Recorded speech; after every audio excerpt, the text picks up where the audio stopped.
Mike, just as we're sitting here, it's not easy because we're missing such a big part of this team.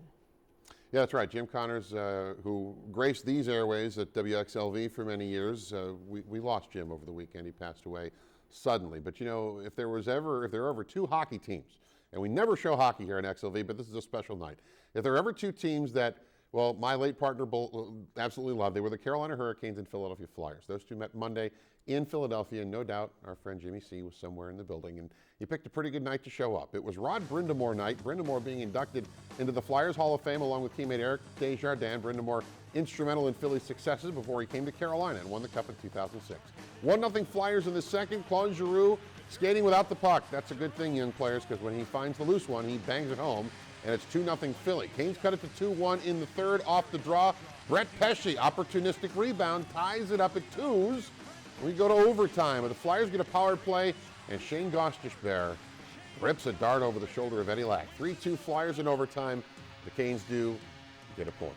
Charlotte Hornets facing the Sacramento Kings. Hornets led by as many as 22 points into the fourth quarter, but Kemba Walker driving and scoring part of his game-high 39. Hornets lead 112-110 with 0.7 of a second left. Kings inbound. And off the lob, Rudy Gay ties it at 112. He forces overtime. Gay with 28, but in the extra session, well, Frank Kaminsky was nails. Knocks down the triple. He had 9. Jeremy Lin, though, small in stature, big on the floor. Going in, scoring the hoop and the harm. Lin with 14. Hornets go on for a 127-122 victory over Sacramento. All right, college basketball. Wake Forest taking on Indiana in the Maui Invitational quarterfinals. Wake down 2, and Bryant Crawford kicks to Dinos Mitiglu. Mitiglu from the corner, he had 18, peaks up by a deuce. It was a back-and-forth game.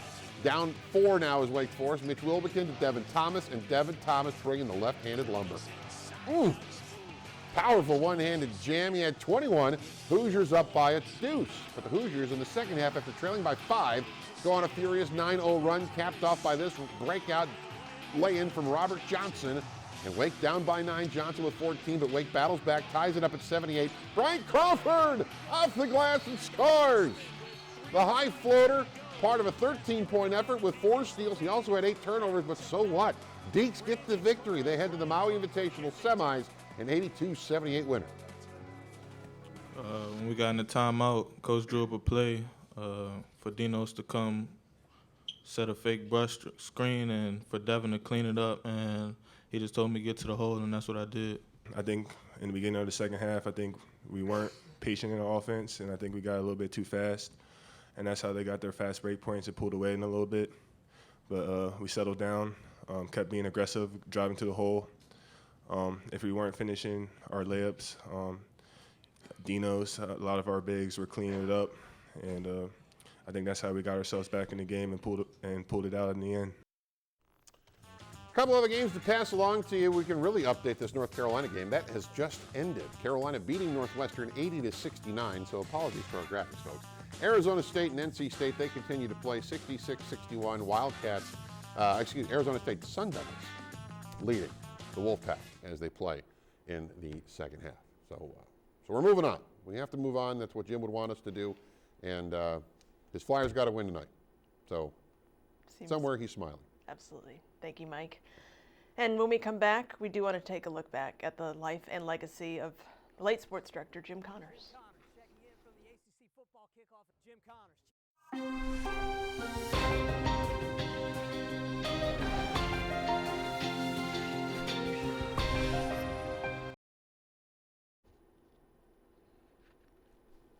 It is with great sadness that we're reporting the loss of a Time Warner Cable News family member. Longtime Raleigh sports director Jim Connors died after a brief and sudden illness Saturday. Jim was a seasoned sportscaster. He worked in Winston-Salem, New Bern, West Virginia, and Montana before joining Time Warner Cable News in 2002. Jim was actually part of the team who helped launch then News 14 Carolina, and he co-hosted Sports Night with Mike Solarte. I have many memories of Jim. I'd like to share one that seems the most fitting considering where we are in this moment. Jim was a sports director here on ABC 45 years ago, and he actually gave me a photo from his time then showing some people you actually may be familiar with. It showed Jim Connors, Karen Jarvis, Tom Mustin, Rob Roseman. The caption on the picture said Heart of the Piedmont. And Jim gave it to me to show me where WXLV was and told me to be proud of where we've taken it today. So I put this picture on my desk years ago. I've kept it there as a reminder to just always do my best work.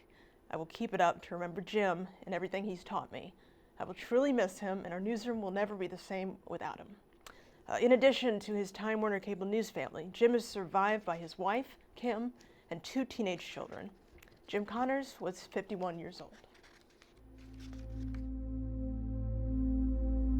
51 years exemplifying the passing of Jim Connors this weekend. Guy who loved his family, worked his tail off, consummate professional. When I first met Jim in 2002, from the very first meeting, it was clear to me that he just loved his job. And that kind of enthusiasm was what we needed for a startup operation. Hi, and welcome to Sports Night on News 14 Carolina. I'm Jim Connors. It's good to have you with us. He was passionate about covering sports in North Carolina. And in addition to that, he had a lot of passion for the quality of his work. He worked hard. He was prideful. When we launched Sports Night, a pretty ambitious undertaking to do 30-minute sports show every night. Jim Connors checking in from the RBC Center. Jim Connors checking in from Pinehurst. Jim Connors checking in from PNC Arena. He was a bright light. You know, he was a happy guy. He was thrilled for you when good things happened for you, and he was there for you if something hard was going on in your life. And when he asked you how you were doing, he meant it.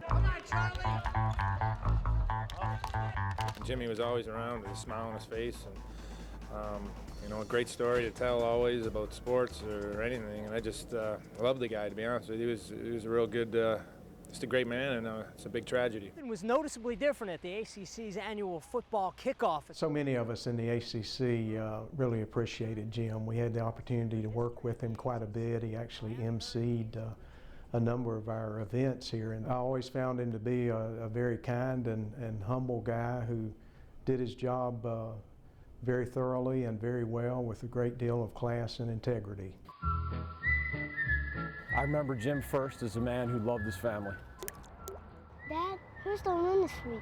The Tar Heels or the Demon Deacons? That's a good question. The Deeks are tough, but the Tar Heels sure are due for a win, especially at home. Oh, this could be the big one, Bryce. Wow. Well, obviously, I don't have the answers for you, but I think I know who does. Portia, it's Bowden Bowl. Bobby's playing for a national title. Tommy's playing for his job. She's going with Bobby and the Seminoles.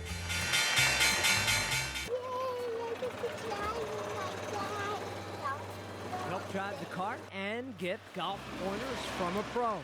Your left thumb's the hot dog, your right hand's the bun, okay? It's part of a PGA-driven initiative. Take your daughter to the course suite. As a beginner, there was nothing more fun than seeing the ball go up in the air and hit it as far as I could. All right! Nice shot. Woo-hoo! Very We'll take good. that one every day. Hey, how about a high five for that one? He was great at what he did for a right. living, but he was an even better person. And that's about as good a legacy as anybody can have in my book. The boss says he wants reporter involvement in this story. I'll give him reporter involvement. Hey, who needs a towel? The Jim Connors I knew would probably be a little bit surprised and shocked and embarrassed and make that little face if he knew that everybody was saying these great things. But I think he would be proud that he also influenced so many people for them to say wonderful things on all the social media. I mean, he was just a neat guy, and he'll be missed. That's going to do it for this edition of Sports Night. We appreciate you staying up late to keep us company. Have a good evening.